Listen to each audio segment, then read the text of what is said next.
আসসালামু আলাইকুম প্রিয় দর্শক, আজকে ইফতারিতে আরাবিয়ান খাবসা তৈরি করতে কি কি লাগছে সেগুলো আপনাদের সাথে শেয়ার করছি। এখানে 1 কেজি বাসমতি চাল আছে, আর চালটা আধা ঘন্টা ধরে ভিজিয়ে নেওয়া হয়েছিল। এখানে একটা স্পেশাল মশলা আছে, এই মশলাটা ভিডিওটা স্কিপ হয়ে গেছে, কি কি ছিল সেটা আমি আপনাদের পরে বলে দিব।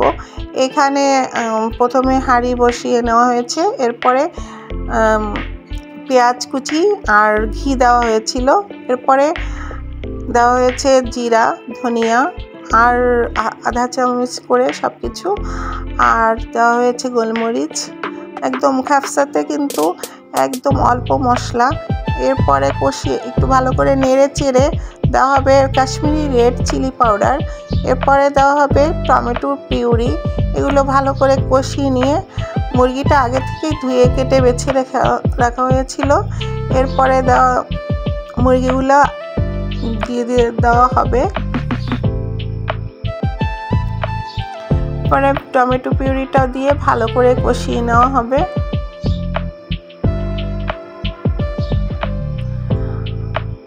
আর আজকের এই রেসিপিটি আমি করিনি, যদিও এটা আমার ভাই করেছে, তো আমি ভাবলাম ভিডিওটা আপনাদের সাথে একটু শেয়ার করি, যেহেতু আমরা ইফতারিতে এই আরাবিয়ান খাবসাটা আজকে খেয়েছিলাম, তো আজকে আপনাদের সাথে সেটাই শেয়ার করছি। মুরগিটা দিয়ে ভালো করে একটু কষিয়ে নিতে হবে।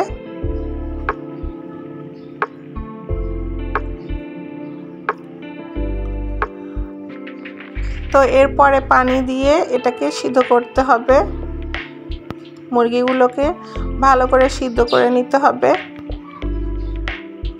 আর ওই যে স্পেশাল মশলাটার কথা বলেছিলাম, ওটা হচ্ছে জয়ফল, জয়ত্রী, শাহিদানা, তারপরে পোস্তাদানা আর আছে কালো গোলমরিচ। এগুলো সব মিশ্রণ করে মশলাটা তৈরি করা হয়েছিল। এরপরে এখানে টক দই আর কাশ্মীরি রেড চিলি পাউডারটা দিয়ে ভালো করে ফেটিয়ে নেওয়া হচ্ছে। এগুলোর মধ্যে ভালো করে ওই মুরগিগুলো উঠিয়ে রাখা হয়েছে, যেগুলো চিকেনগুলো, সেটা ভালো করে মাখিয়ে ভাজা হবে। তো আপনারা এই মুহূর্তে এই যে আপনারা দেখতে পাচ্ছেন মশলাটা, এই মশলাটা দিয়ে দেওয়া হবে। এখানে আরও 2 কাপ পরিমাণ পানি দেওয়া হয়েছে, যেহেতু চাল 4 কাপ, এখানে 8 কাপ পরিমাণ পানি দেওয়া হয়েছে, যাতে চালটা সিদ্ধ হয়ে ঝরঝরে হয়ে যায়। বেশি দেওয়া যাবে না, চালের ডাবল পানি দিতে হবে। তো আপনারা যারা এই মুহূর্তে আমার ইউটিউব চ্যানেলে এই ভিডিওটি দেখতে পাচ্ছেন, তাদের সবার কাছে একটি অনুরোধ যে প্লিজ একটি সাবস্ক্রাইব করবেন আর পাশে থাকা বেল বাটনটি বাজিয়ে দিবেন। আর যারা এই মুহূর্তে আমার ফেসবুক পেজে দেখতে পাচ্ছেন, প্লিজ একটি ফলো দিবেন। আর যারা ফলো করেছেন তাদের সবাইকে অনেক অনেক ধন্যবাদ আমার পাশে সাপোর্ট করার জন্য। আমিও ইনশাল্লাহ আপনাদের পাশে সাপোর্ট হয়ে থাকব, সবাইকে সাপোর্ট করব এবং লাইক দিয়ে শেয়ার করব। এরপরে ওই মশলাটা দিয়ে দেওয়া হলো চালের মধ্যে। এরপরে এই যে দেখতে পাচ্ছেন চিকেনগুলো ওই রেড চিলি পাউডারে, টক দই আর রেড চিলি পাউডারে ভিজিয়ে নেওয়া হয়েছে। ভিজিয়ে নিয়ে ভালো করে ভাজা হচ্ছে। আর এইখানে কিছু চিকেন ছাড়িয়ে নেওয়া হয়েছিল, ওই চিকেনগুলো কিছুটা চালের মধ্যে দেওয়া হয়েছে। এরপরে দেখেন চালটা কি সুন্দর ঝরঝরে হয়ে গেছে, আর এই যে চিকেনগুলো ভাজাও হয়ে গেছে।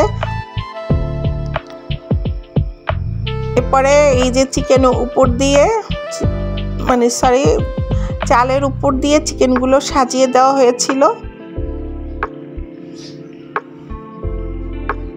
এরপরে বেরেস্তাও দেওয়া হবে। তো আজকের এই আরাবিয়ান খাবসাটা খুবই মজা হয়েছিল। আপনারা চাইলে বাসায় এভাবে আরাবিয়ান খাবসা বানিয়ে ইফতারিতে বা ঈদে খেতে পারেন। তো আমরা ইফতারির জন্য সবাই নিচে বসে গেছি। আমরা টেবিলে বসে ইফতার করি না, সুন্নতি কায়দায় নিচে বসে করি। তো সবাই আজকের ইফতারিটি আরাবিয়ান খাবসা দেখার জন্য সবাইকে অনেক অনেক ধন্যবাদ।